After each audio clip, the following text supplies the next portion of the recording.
think about how the communities that work for you make you feel and how you might replicate that. You're listening to the Keep Optimizing podcast to increase your traffic, improve your conversion rates, and grow your profits.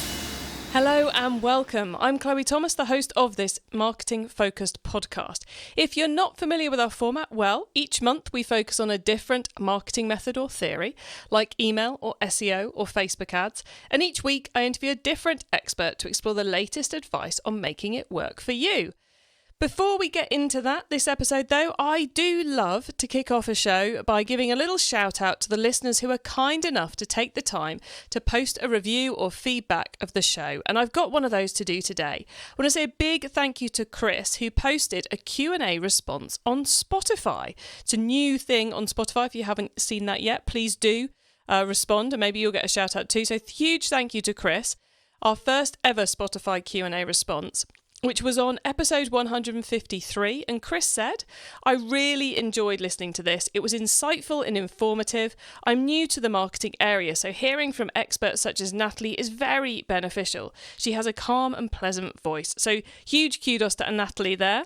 And thank you very much, Chris, for submitting that Q&A for us.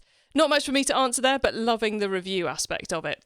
As I said, we do a focus on something different every month, and this month we're all about community marketing.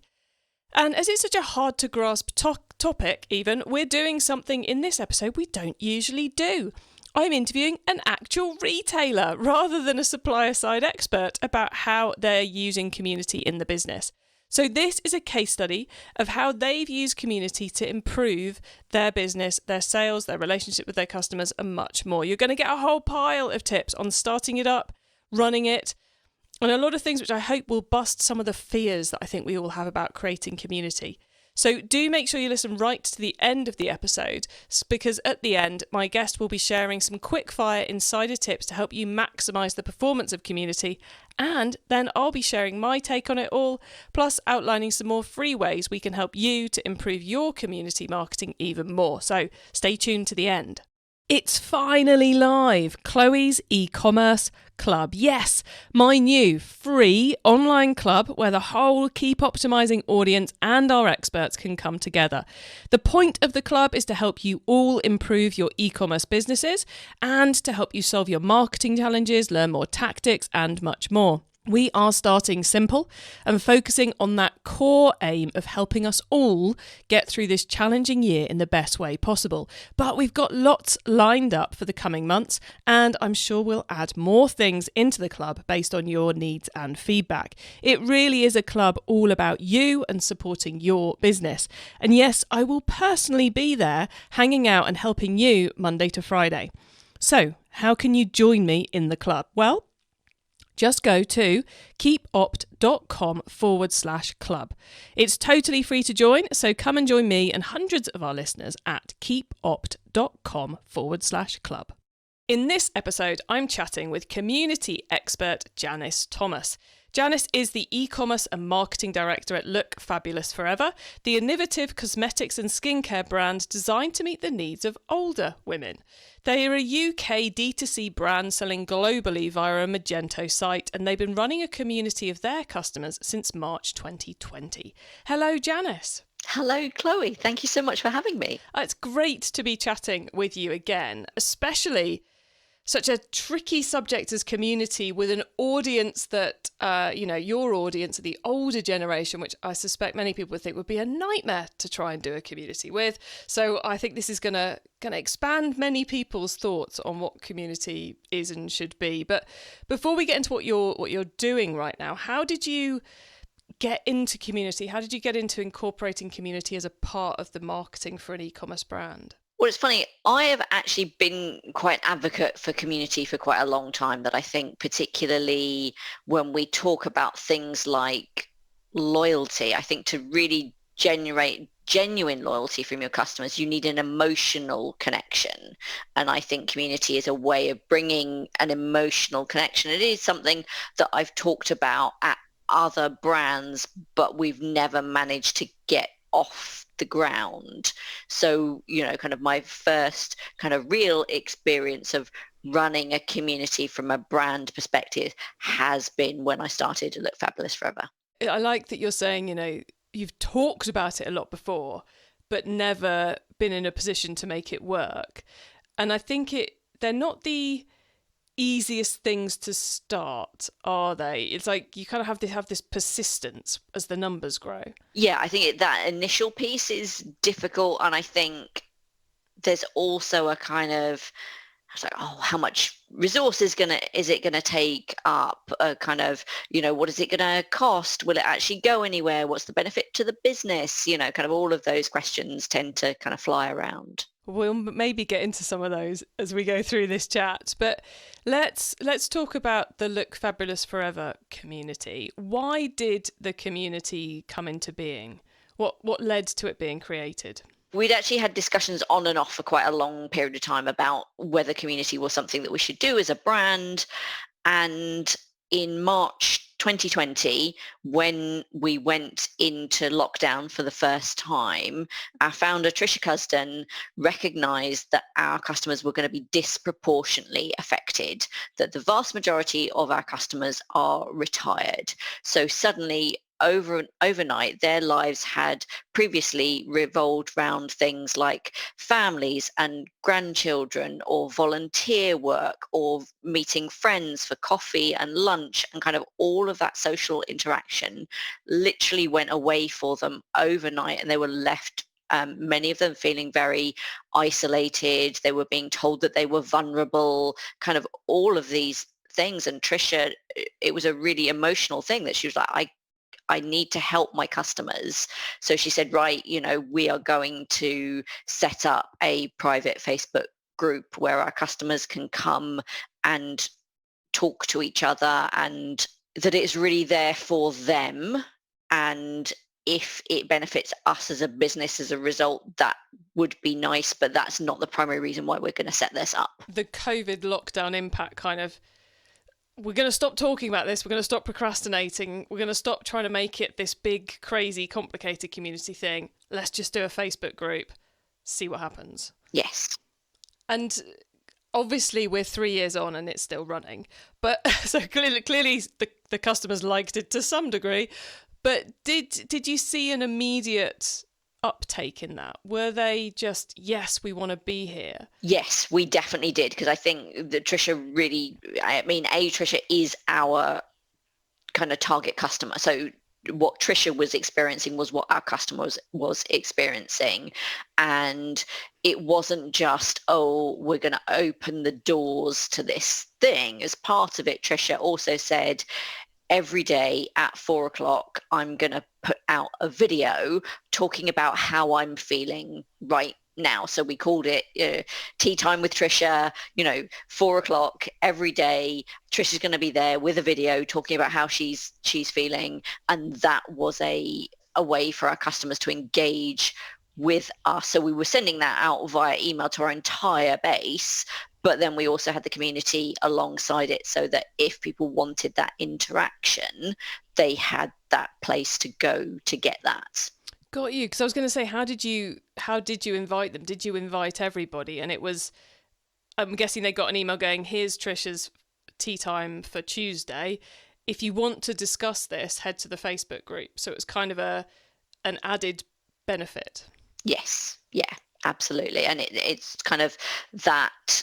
And the things I think Trisha was talking about, like how it made her feel that she couldn't hug her grandchildren, and kind of how it felt to be described as vulnerable, kind of, these were all topics that our customers really wanted to have someone to talk to about that would understand their experience. So the fact that they could come together in this very specific environment. And I think one of the kind of themes, both when we started and now, is this idea of a safe environment for our customers, which sounds quite kind of a strange idea. It's like, oh, well, surely Facebook's a relatively safe environment. It's not, it's not without its problems. Mm-hmm. But actually, for our customer, because she is often kind of stereotyped by society and kind of misunderstood, that actually she doesn't necessarily feel comfortable showing her kind of vulnerability and her true face to the world. So kind of creating an environment which is a closed environment. It is only women of our demographic, and knowing that you can share things in there that you wouldn't feel comfortable sharing even on your own private Facebook page, just because you might feel that other people in your family or younger people just wouldn't understand your experience. So it's incredibly powerful.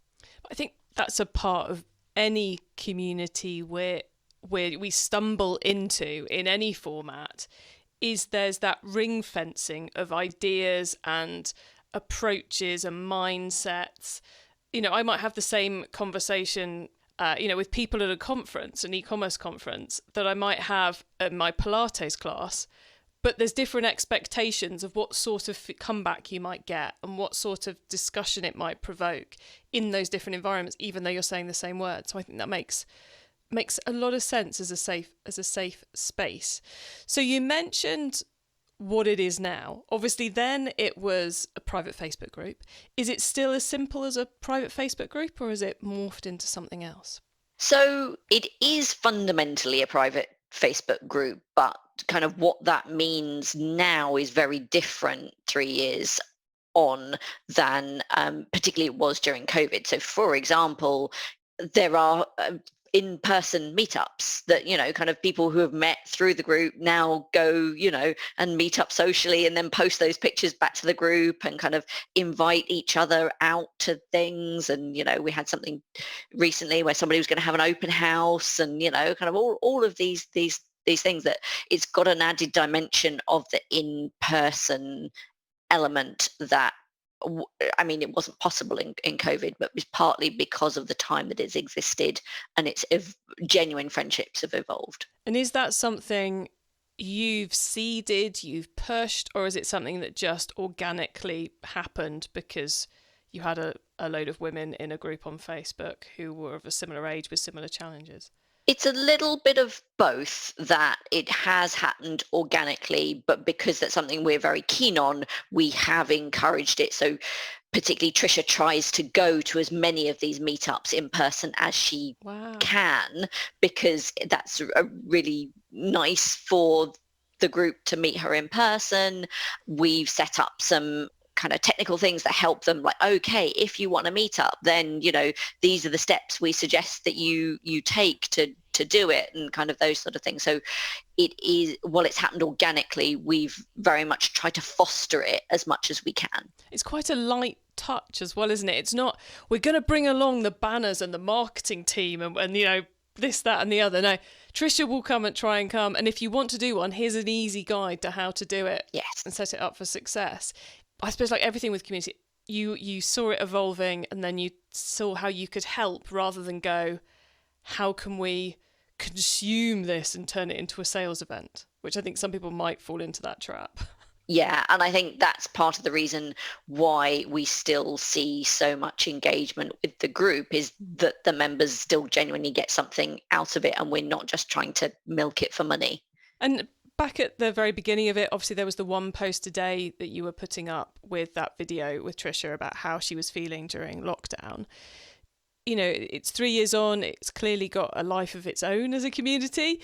Are you still actively posting content, encouraging interactions? And if so, what sort of things are you doing now? Because I'm assuming Trisha's not still doing a daily video about how she's feeling. No, fortunately, Trisha's very relieved that she is not still doing that.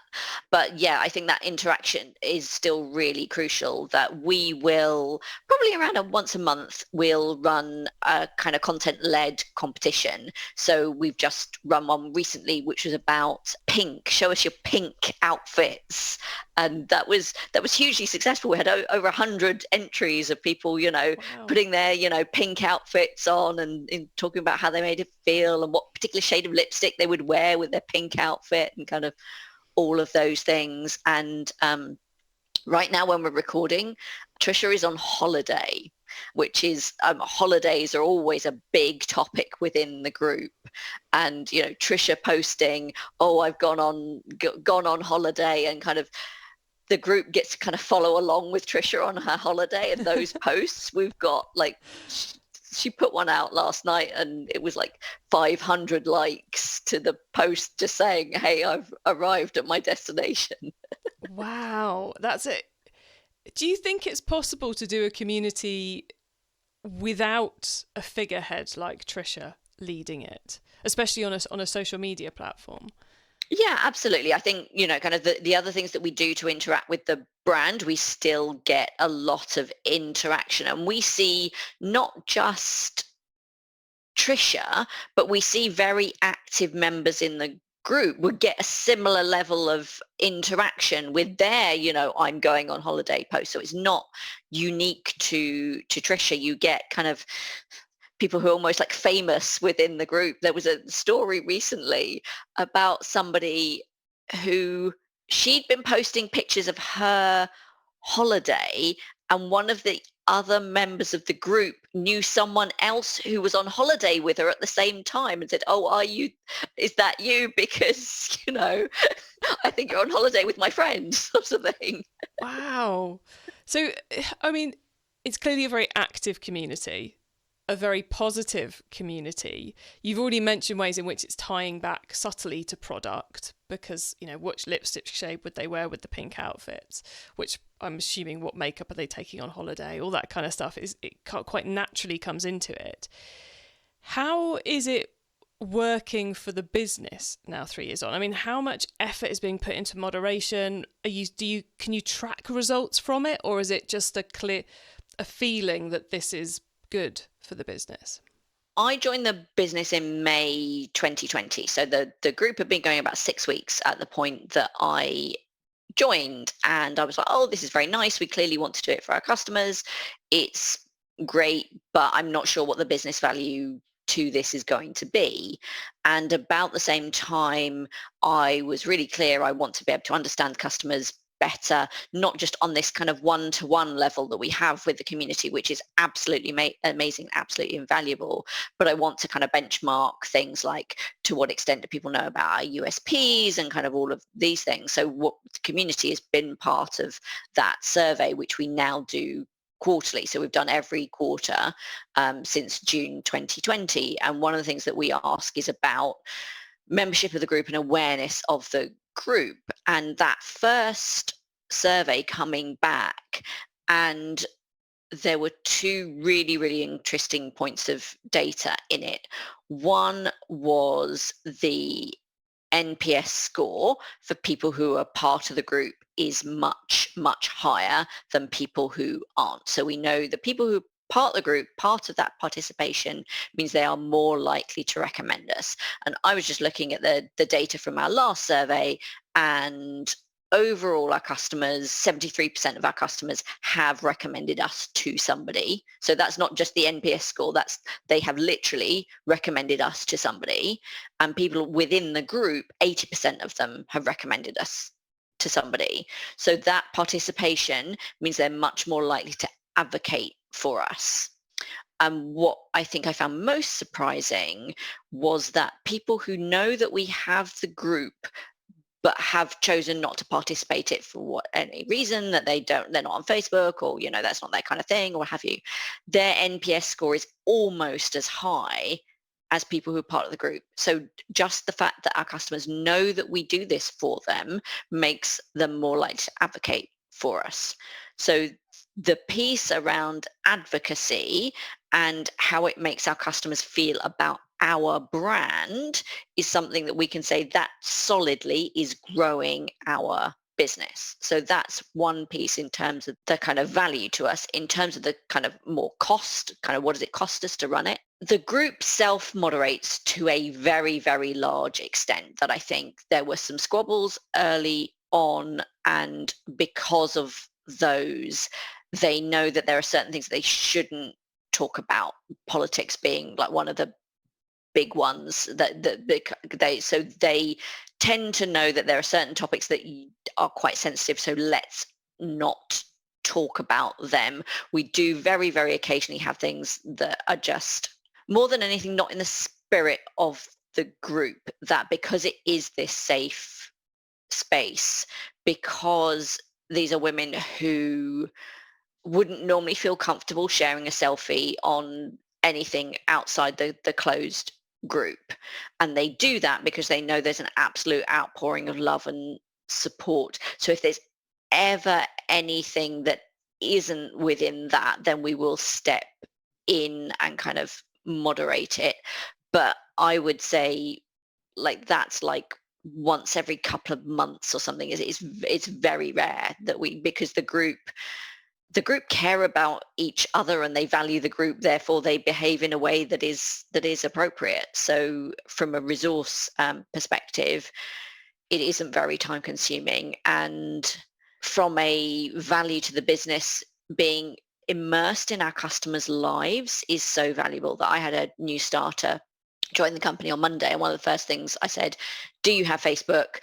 Get Super Troopers on your phone. You will just get a sense of what's going on in our customers' lives. What are they interested in at the moment? What are they talking about? And it's all about holidays and gardening and kind of those kind of things right now. You will find out how do they feel about the cost of living crisis, kind of all of these things. You'll get to understand their tone of voice and phraseology and kind of all of these things. And we are seeped in this stuff every day. Literally every time I pick up my phone and I go to Facebook, I will see a Super Troopers post, and that is part of my life. Anyone who's thinking, what's the Super Troopers app? It's not an app, it's the name of the group. Just before you're Googling, what's the Super Troopers Facebook group app? Doesn't exist. And the other thing which Janis mentioned there, I should just quickly explain, is the NPS score. For anyone who's not familiar with that, it's one of the simplest ways of tracking customer advocacy over time. It's the Net Promoter Score, I think is the correct name for it. It's one of those things you'll have seen everywhere. From 1 to 10, how likely are you to refer us to a friend? Simple as that. One of the most simple things in the world. So Janis, you're expending almost nothing on running the group. It's training your team to do better marketing. It's filling your content calendar for your marketing. It's creating a really powerful link to the community that you've analysed and have seen increases advocacy amongst those who are in the group and those who know the group exists but aren't in it. I'm guessing you're not going to be stopping it anytime soon. Oh gosh, no. Kind of. I think there was a question about to what extent will it continue kind of post COVID, and I think as long as it continues to be relevant and interesting to our customers' lives, then they will continue to participate. And from our point of view, we would continue that, and that's the joy of it being a private group as well, that we control who goes in there. And if we ever get any kind of problematic actors, it's relatively easy to remove them. Obviously, Facebook groups is a very simple place to set such audiences up. Do you have any regrets about it being a Facebook group, or would you have done it on a different platform now, or do you still think it's a good place to be doing it? Not a loaded question. It's just wondering. For us, ultimately, it was the right environment. It was the place where our customers are most likely to be. From a community participant perspective, it's relatively straightforward to manage. To what extent are you seeing it in your feed? Are you seeing specific people? Kind of those sort of things. There are not many, I think, short of building it ourselves, which would have been incredibly expensive, it was the best option. We do get a little bit of friction about certain people who don't like Facebook as a brand, and that's quite understandable. We have occasionally got a little bit of pushback from those people saying, oh, kind of the Super Troopers are special, you treat them, kind of better than you treat the rest of the customers. And we really try and make sure that that is not the case, that kind of particularly when we are looking for kind of ambassadors and content creators and things like that, we really make sure that we're going out to our regular base over email and those kind of things, and not just doing things in Super Troopers. And things like the tea time video saying, okay, what's the version of this for people who who don't want to be part of the community, who don't want to be on Facebook. Gosh, so definitely not exclusive community things happening anytime soon, because there are those who don't want to be part of the Facebook group, don't want to be part of the community, but who you still have to make sure are included in things. Definitely. Yes. Wow. Yes. That's really important, to make sure that all of our customers feel welcome and like they belong to something, even if they choose not to partake in the community itself. And do you think this is something which any e-commerce brand could do, or is this something which has worked for you because the Look Fabulous Forever has Trisha as the leader? The timing was a time when the audience wanted, it was a good time to be launching the type of community you've launched for that audience, and an audience who are probably underserved generally. Do you think it's something any brand could do or should do? I think the simple answer is yes.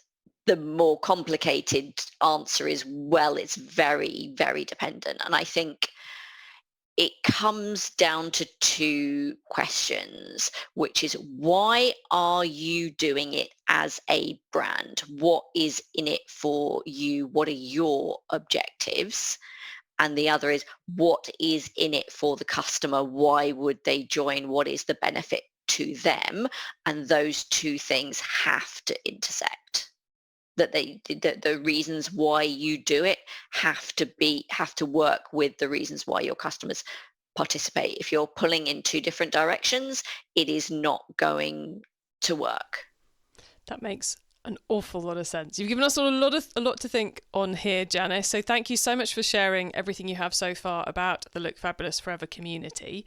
Listeners, remember to stay tuned right to the end so you don't miss out on Janis's insider tips on community and my suggestions for more free resources to help you improve things even further in your businesses. It's finally live, Chloe's e-commerce club. Yes, my new free online club where the whole Keep Optimising audience and our experts can come together.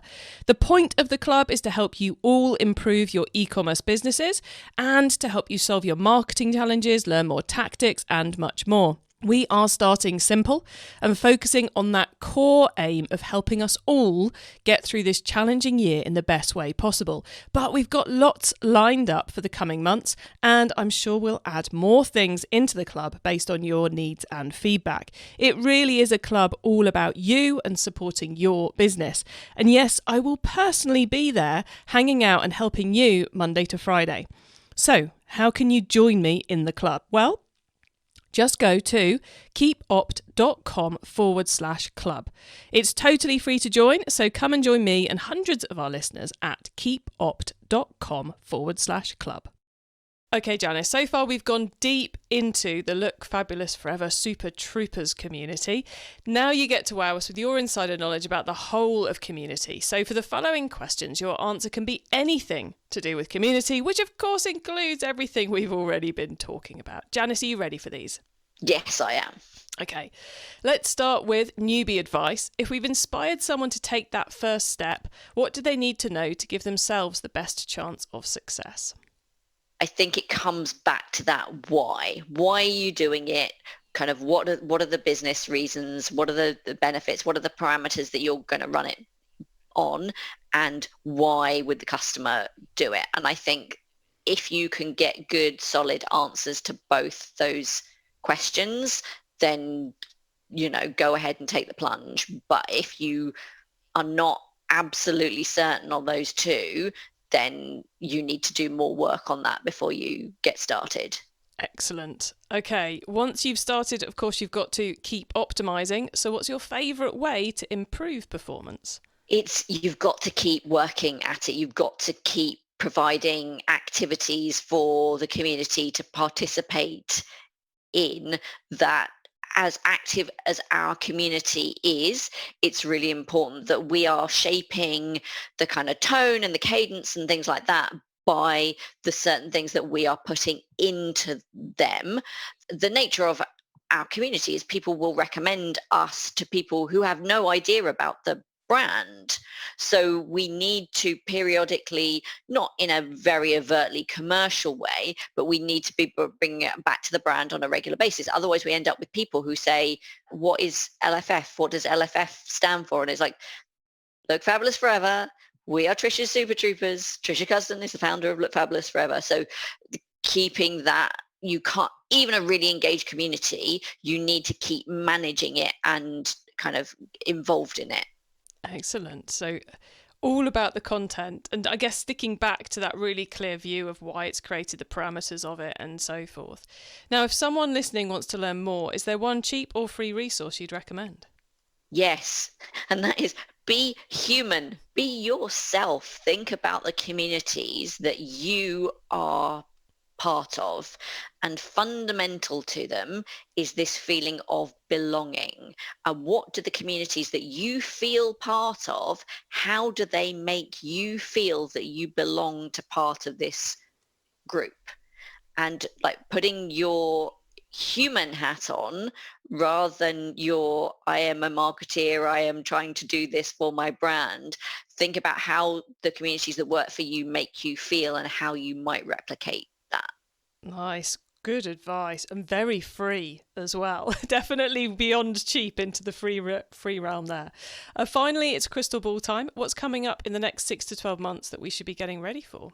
So one of the things I think potentially goes wrong with community is there are so many different platforms and technologies and kind of all of those things that it's really about thinking about where are your customers now. Your community can move and evolve, but if you're trying to set it up in something that, if I've got to download one more app onto my phone to be part of a community, no matter how exciting it is, it's really off-putting for me. So actually it's the opposite. It's not about what the new technology is. It's about where are the customers now and how do you leverage that rather than do all the fancy, exciting, flashy things. Keep it simple, everybody. That's what Janis is saying.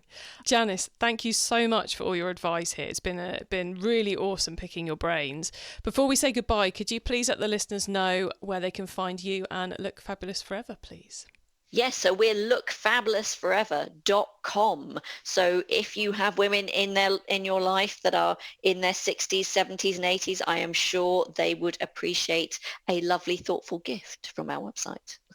Excellent. Lookfabulousforever.com. Thank you so much, Janis, and thank you for sparing the time to come on the show. It's been very cool understanding how it's working within a real live retail scenario. So thanks so much for being here. Thank you for having me, Chloe. So many lessons there from everything Janis was sharing about the Look Fabulous Forever group. Key tips for me, I suppose, were being really clear on why you want to create it as a business and what's in it for the customer and how those things overlap. I think the soft touch way in which they kind of guide the discussion, but they're not forcing it on people, they're not heavy lifting on it, I think is really important. The idea of those competitions to keep people engaged, brilliant, low cost, clearly going to have an impact.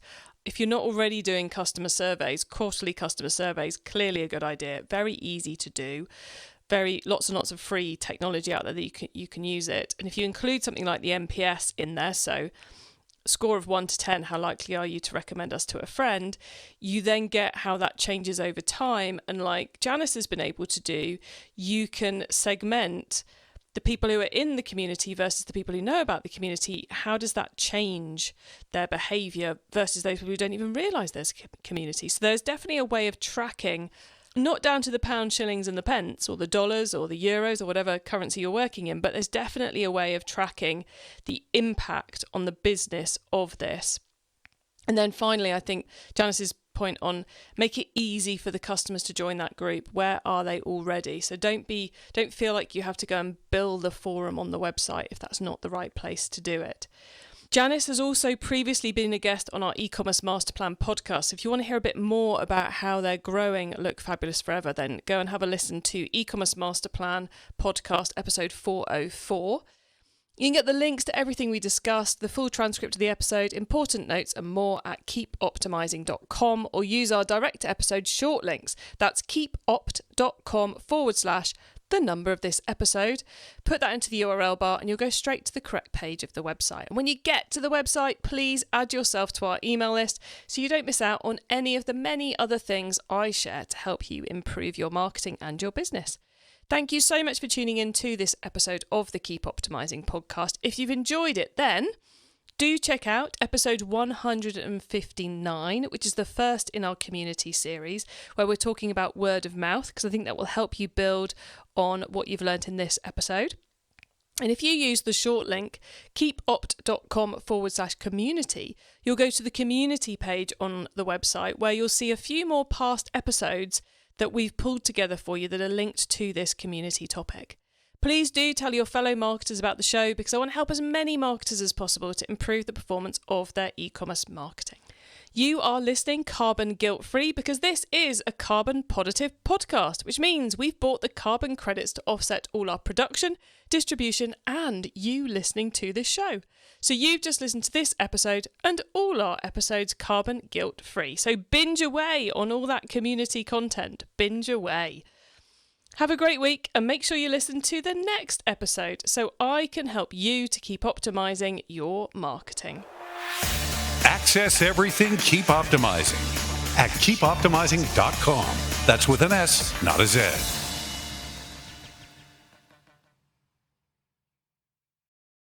Hello, Chloe here. I just wanted to tell you something super exciting before we get into this episode. Chloe's e-commerce club is finally live. Yes, my new free online club where the whole Keep Optimising audience can come together to improve your e-commerce marketing is live. So how can you join me in the club? Well, just go to keepopt.com/club. It's totally free to join. So go on, hit pause and come and join me and hundreds of our listeners at keepopt.com/club. And then don't forget to hit play and listen to the rest of the episode. See you in the club.